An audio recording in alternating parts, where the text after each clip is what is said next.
penonton sekalian yang saya hormati. Perkenalkan, nama saya Rismawati. Saya siswi MTSN 2 Sumbawa Barat. Pada kesempatan kali ini, saya akan membawakan sebuah dongeng yang berjudul Kera yang Menjadi Raja. Dongeng ini bersumber dari kakak NJ Yolanda. Mau dengar gak ceritanya, teman-teman? Ayo disimak. Alkisah di sebuah hutan di kaki gunung yang bernama Hutan Banyurima. Hiduplah berbagai jenis hewan. Ada singa, gajah, ular, rusa, beraneka burung-burung, dan banyak hewan lainnya. Mereka hidup dalam kedamaian dan tidak pernah kekurangan. Buah-buahan tumbuh lebat, dahan-dahan pohon kokoh, tempat bertengger aneka burung-burung. Padang rumput menghijau dan terhampar luas. Air sungai mengalir jernih dan deras. Hingga datanglah musim kemarau panjang. Semuanya berubah. Mereka mulai kelaparan. Buah-buahan tidak lagi tumbuh lebat. Padang rumput mulai gersang. Air sungai mulai mengering. Mereka setiap hari bertengkar dan saling menyalahkan. Gajah menyalahkan zebra menutup aliran air dengan kakinya. Zebra menyalahkan balik gajah yang menutup aliran air dengan kaki besarnya. Rusa menyalahkan kerbau membuat rumput-rumput itu menjadi rusak karena tubuhnya yang besar. Kerbau tidak terima. Ia menyalahkan balik rusa yang membuat rumput-rumput itu menjadi rusak karena ia berlari sepanjang hari.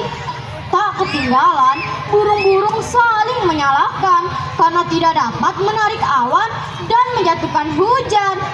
Mereka tidak ada yang mau mengalah. Di tengah kegaduhan itu, di atas pohon duduklah seekor kera. Kera itu bernama Minto. Minto adalah kera yang lucu, tapi usil, teman-teman. Ia berkata, "Berisik sekali mereka, tidak bisa berpikir dengan jernih."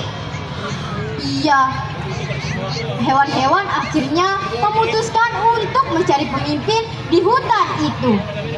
Keesokan harinya, mereka semua berkumpul di tengah lapangan untuk mencari pemimpin. Singa berkata, "Pemimpin haruslah kuat. Akulah hewan yang paling kuat di sini. Akulah yang pantas menjadi pemimpin." Gajah berkata, "Kamu memang kuat, tapi akulah hewan yang paling besar di sini. Akulah yang pantas menjadi pemimpin." "Kamu mau lindungi apa dengan badan besarmu itu?" kata rusa. "Paling-paling kamu akan membuat rumput-rumput itu menjadi rusak karena tubuhmu yang besar." Mereka mengeluarkan pendapatnya masing-masing dan sangat ingin menjadi pemimpin. Di tengah kegaduhan itu, terbanglah seekor elang. Kiu, kiu. "Hei teman-teman, kapan selesainya kalau kita begini terus? Gimana kalau kita mencari pemimpin dengan cara adil?" Hewan-hewan saling berbisik-bisik. "Gimana caranya, elang?" "Nah teman-teman, kita mengadakan perlombaan. Siapa yang paling banyak membawa air ke tengah lapangan dalam waktu 1 jam, ialah pemenangnya." Hewan-hewan saling berpandangan dan akhirnya menyetujui pendapat elang. Keesokan harinya, perlombaan dimulai. Masing-masing hewan mencari cara untuk membawa air dalam jumlah banyak. Singa membawa air dengan lidahnya. Tentu saja akan sia-sia. Gajah membawa air dengan belalainya. Rusa membawa air dengan tempurung kelapa. Dan burung-burung mengambil daun lalu melipatnya menjadi corong untuk membawa air. Di saat hewan-hewan sedang sibuk melakukan perlombaan, Tupai tidak sengaja melihat Minto duduk di atas pohon sedang makan buah mangga yang hampir busuk. Ia memanjat lalu bertanya, "Minto, kenapa kau tidak ikut lomba?" "Buat apa? Yang penting aku masih bisa makan dan tidur dengan nyenyak." Setelah makan, Minto merasa kehausan.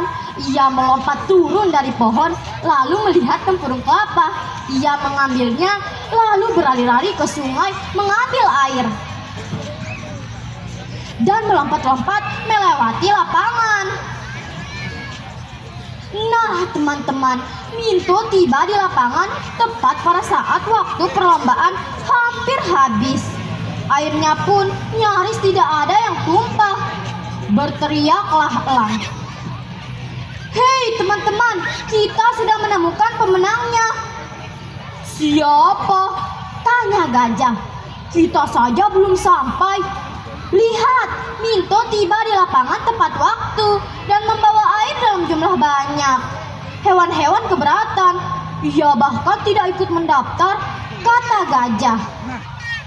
Berkatalah Elang, "Ingat teman-teman, aturannya siapa yang paling banyak membawa air ke tengah lapangan dalam waktu 1 jam ialah pemenangnya. Tidak ada aturan harus mendaftar." Hewan-hewan dengan rasa berat hati menyetujui Minto menjadi pemimpin.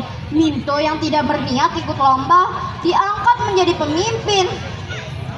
Ia dimahkotai dari dedaunan dan diberi singgasana dari batu yang besar. Hari pertama Minto menjadi pemimpin. Ia melihat singa yang sedang murung dan melihat hewan-hewan saling pandang curiga. Beberapa hari Minto menjadi pemimpin. Tidak ada yang berubah, semuanya masih sama. Hingga malamnya Minto memanjat pohon yang paling tinggi.